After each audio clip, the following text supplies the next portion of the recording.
आज से पहले हम स्पेस में घूमते एस्ट्रॉइड्स को सिर्फ देख सकते थे, उनकी डायरेक्शन और स्पीड का जायजा भी ले सकते थे, और अगर कोई एस्ट्रॉइड अर्थ की तरफ तेजी से बढ़ रहा हो तो हम ज्यादा से ज्यादा सिर्फ ये बता सकते थे कि ये एस्ट्रॉइड कब, कहां और किस दिन हमसे टकराएगा। इससे ज्यादा हमारे पास किसी चीज का भी इख्तियार नहीं था। लेकिन अब ह्यूमन हिस्ट्री में पहली बार अर्थ को एस्ट्रॉइड से बचाने का मैकेनिज्म प्रैक्टिकली बनाया गया है, और नासा ने इस मैकेनिज्म का लाइव एक्सपेरिमेंट भी पूरी दुनिया को करके दिखाया। Oh my goodness. 8, Yeah. 7, Oh, 6, wow. 5, 4, 3, 2, 1. GeM TV के वीडियोज में एक बार फिर से खुशामदीद। नाजरीन, 6.5 करोड़ साल पहले माउंट एवरेस्ट की साइज जितना एस्ट्रॉइड हमारे प्लेनेट से टकराया था। 10 किलोमीटर फैले हुए एस्ट्रॉइड ने अर्थ का पूरा नक्शा ही बदल डाला।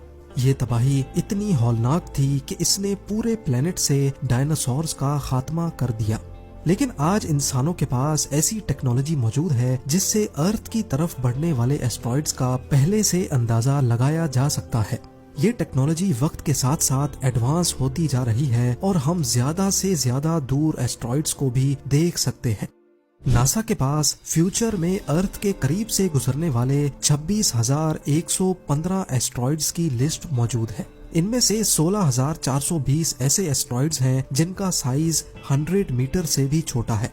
8,807 ऐसे हैं जो 1 किलोमीटर तक फैले हुए हैं, और 888 ऐसे एस्ट्रॉइड्स हैं जिनका साइज 1 किलोमीटर से भी ज्यादा बड़ा है। वैसे तो इनमें से कोई भी एस्ट्रॉइड सीधा अर्थ की तरफ नहीं आ रहा, लेकिन फ्यूचर में ऐसा भी हो सकता है कि वक्त के साथ इनमें से कोई एस्ट्रॉइड अपना पाथ बदल ले और सीधा अर्थ से आकर टकरा जाए।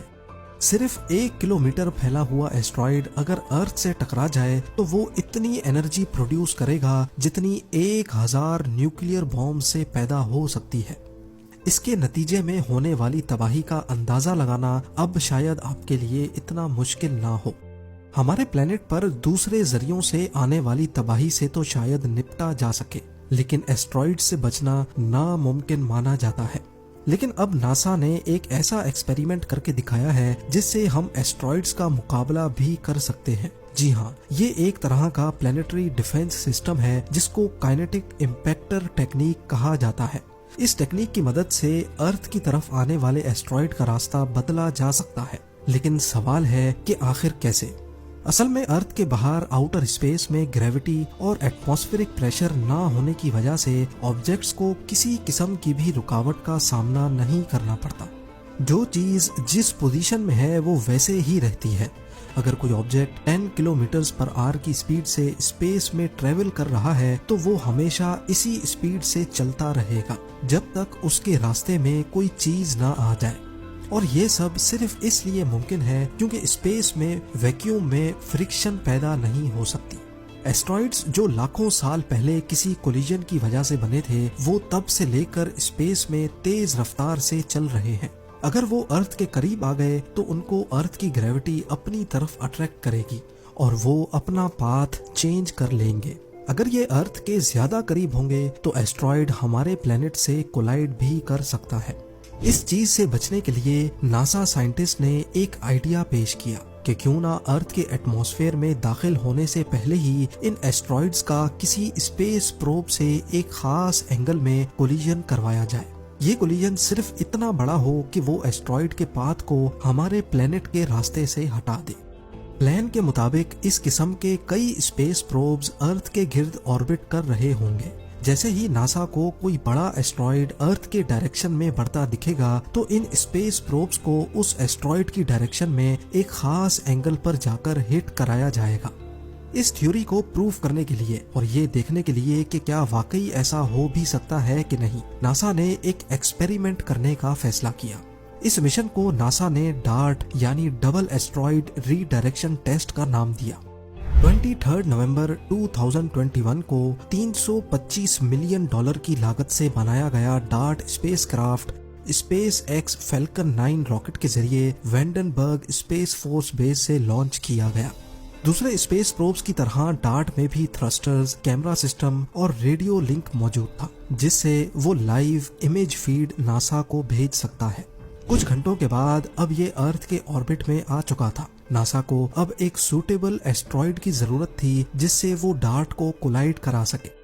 हमारे प्लेनेट से 1 करोड़ किलोमीटर दूर 170 मीटर बड़ा ये है डाइमॉर्फस, जो अपने से 5 टाइम्स बड़े प्लेनेट को ऑर्बिट करता एक छोटा सा मून है। छोटा तो ये सिर्फ हमारे चांद के मुकाबले में है, पर असल में इसका वजन करीब 500 करोड़ किलोग्राम्स है। इसकी हाइट, मास और अर्थ से इसका डिस्टेंस देखकर इसको डार्ट कोलिजन के लिए बिल्कुल परफेक्ट समझा गया। जबकि दूसरी तरफ डार्ट का वजन सिर्फ 579 केजीज है, यानी इसका मास डाइमॉर्फस के मुकाबले में सिर्फ 0.00001% ही है। लेकिन जब बात हो रही हो स्पेस फिजिक्स की तो वजन से ज्यादा स्पीड मैटर करती है। जी हाँ, नासा साइंटिस्ट ने कॉम्प्लेक्स कैलकुलेशंस की मदद से ये नतीजा निकाला कि अगर डार्ट को 23,000 किलोमीटर पर आवर की स्पीड से हिट किया गया तो डाइमॉर्फस की डायरेक्शन में 1% बदलाव आ सकता है। ये तमाम कैलकुलेशंस करने के बाद डार्ट को अर्थ के ऑर्बिट से निकालकर उसकी डायरेक्शन 1 करोड़ किलोमीटर दूर डाइमॉर्फस की तरफ कर दी गई। कई महीनों के सफर के बाद 26 सितंबर 2022 को जब कोलिजन में सिर्फ चंद घंटे बचे थे तो नासा ने डार्ट पर लगे कैमरा से कोलिजन की फुटेज को लाइव कर दिया।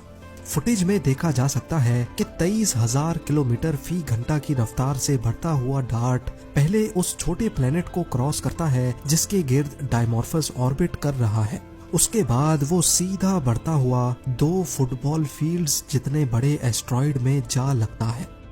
ये डार्ट से रिसीव होने वाले डाइमॉर्फस की आखिरी फोटो है, जिसके बाद नासा का डार्ट से कनेक्शन हमेशा हमेशा के लिए टूट गया। ये कोलिजन तमाम नासा साइंटिस्ट के लिए भरपूर खुशी का लम्हा था। हिस्ट्री में पहली बार प्लेनेटरी डिफेंस सिस्टम का एक्सपेरिमेंट कामयाब हो चुका था। एक्सपर्ट्स का मानना है कि कोलिजन होते ही डार्ट तो चकनाचूर होकर बिखर गया होगा, जबकि डाइमॉर्फस इस कोलिजन की वजह से अपने ऑर्बिट से हटकर नया ऑर्बिट अपना चुका होगा, जो कि कुछ इस तरह दिखता है। नासा के इस मिशन का एक्यूरेट रिजल्ट 2-4 हफ्तों में आएगा, जिसमें मालूम पड़ सकेगा कि वाकई स्पेसक्राफ्ट सिर्फ अपनी स्पीड की वजह से अपने से 1 करोड़ गुना वजनी एस्ट्रॉइड की डायरेक्शन चेंज कर सकता है कि नहीं। ये तो सिर्फ एक्सपेरिमेंट की हद तक था, जिसमें एक छोटे एस्ट्रॉइड पर एक्सपेरिमेंट किया गया। लेकिन असल सवाल ये है कि क्या 10 किलोमीटर फैले हुए एस्ट्रॉइड पर भी यही फॉर्मूला अप्लाई होगा कि नहीं। क्या हम ये भूल चुके हैं कि दुनिया पर सबसे बड़ा ब्रैडफोर्ड इम्पैक्ट क्रेटर 300 किलोमीटर तक फैला हुआ है। जो एस्ट्रॉइड 300 किलोमीटर बड़ा क्रेटर बना सकता है, क्या हम उससे मुकाबला कर पाएंगे या नहीं। इस बारे में आपकी क्या राय है, मुझे कमेंट सेक्शन में जरूर बताइएगा। उम्मीद है जेम टीवी की ये वीडियो भी आप लोग भरपूर लाइक और शेयर करेंगे। आप लोगों के प्यार भरे कमेंट्स का बेहद शुक्रिया। मिलते हैं अगली शानदार वीडियो में।